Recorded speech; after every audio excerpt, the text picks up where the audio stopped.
Portanto, o tópico, isto enfim, as coisas todas têm que ter um lema, portanto o nosso lema é casas para quem precisa e a Câmara é a maior senhoria da cidade de Lisboa e temos o conhecimento que nem todas as casas da Câmara estão a ser habitadas por quem delas precisa e, portanto, temos que fazer aqui um trabalho para fazer esta verificação.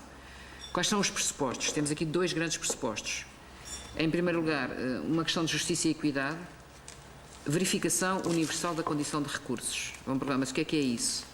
É sabermos exatamente quem está nas casas da Câmara, em todas as casas da Câmara. Nós temos, mas a verdade é que esta verificação universal da condição de recursos é fundamental para termos a certeza que as pessoas que lá estão são aquelas que constam do recibo e que a família tem aquela composição de que nós julgamos ter conhecimento, mas que já se pode, entretanto, ter alterado. A segunda condição é regras claras, portanto, novos regulamentos. A Câmara aprovou, no mandato anterior, um regulamento do regime de acesso à habitação municipal, portanto, as pessoas hoje, para entrarem numa casa da Câmara, têm que ser através daquele regulamento, têm que se inscrever numa base de dados ou então estarem abrangidas por um processo de realojamento ou por uma ruína municipal. Fora disso, não podemos fazer atribuição de casas, mas no passado nem sempre foi assim e, sobretudo, muitos anos passaram e muitas das pessoas a quem foram atribuídas as casas, eventualmente hoje não têm a mesma necessidade que tinham naquela altura. E, portanto, tem que se definir bem as regras. Isto são os pressupostos do que estamos a fazer. Aquilo que nós propomos é que esta verificação sistemática de toda a gente que está nos bairros municipais passe a fazer-se de 3 em 3 anos. Nós prevemos que a verificação sistemática do universo dos 26 mil fogos deva demorar cerca de 2 anos e, portanto, a atualização deve ser de 3 em 3, que permitirá algum processo que demora um pouco mais tempo, enfim, permitirá termos sempre estes dados relativamente atualizados.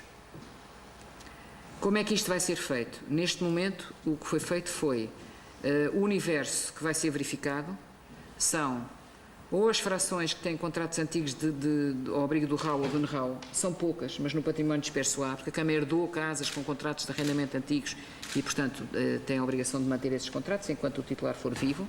Portanto, isso é uma quantidade pequena.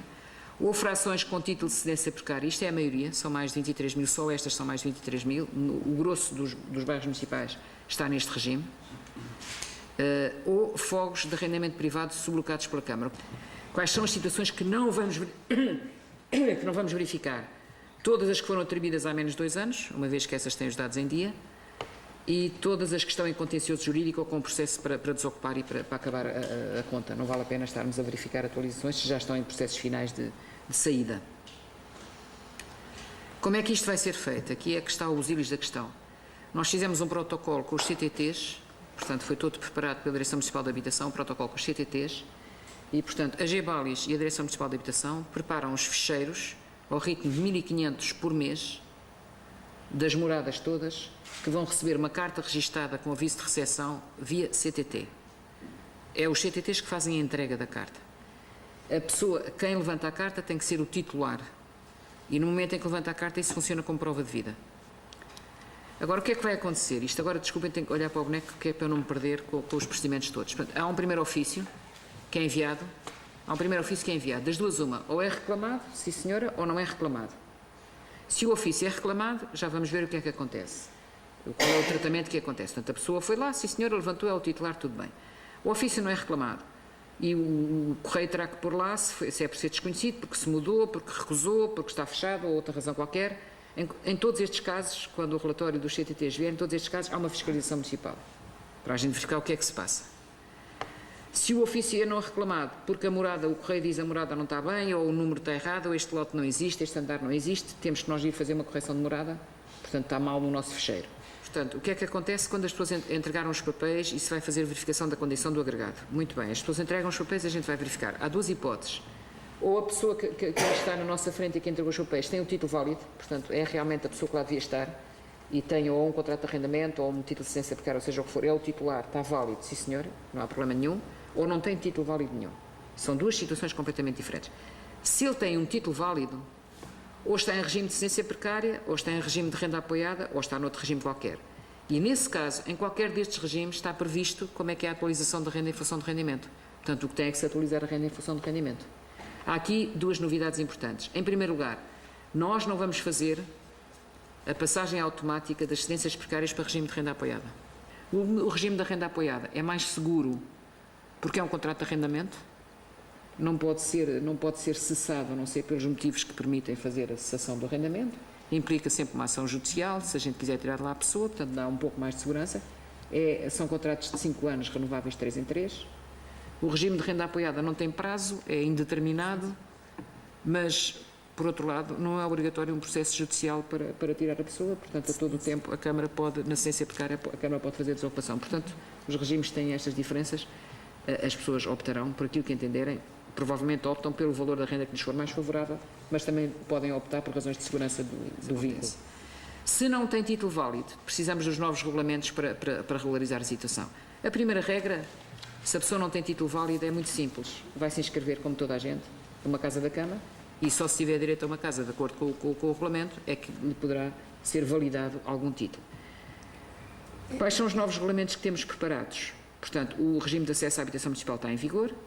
Os novos, temos um regulamento de gestão, que é uma espécie de know-how social, uma vez que o Governo nunca mais fez o know-how social, desde 2006 que ele está prometido, que era o regime do arrendamento, mas para a habitação social.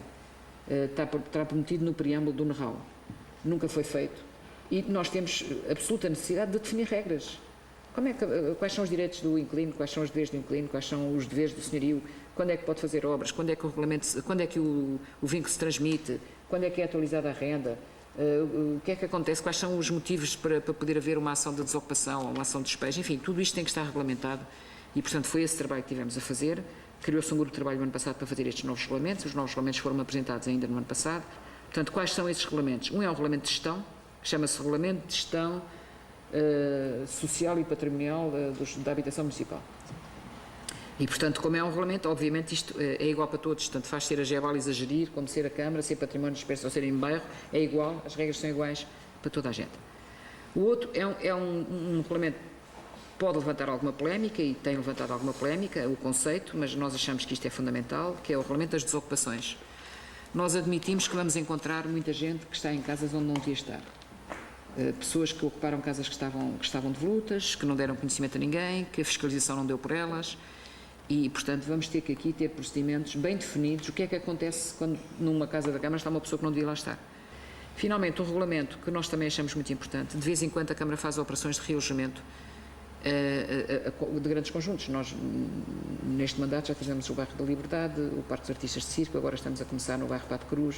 Há uma operação de transformação do bairro, e, portanto, estamos a começar os realojamentos. Vamos entregar as primeiras casas esta semana de realojamento e, portanto, as operações de realojamento têm características próprias, porque é preciso pegar um conjunto de famílias e tirá-los todo ao mesmo tempo. E, portanto, isto também tem que ter regras. A regra principal no regulamento das operações de realojamento é muito simples. A responsabilidade de realojar compete a quem promove a operação. Ou seja, se a operação é uma operação privada, é o privado que tem que realojar. Se a operação é uma operação pública, é o público que tem que realojar.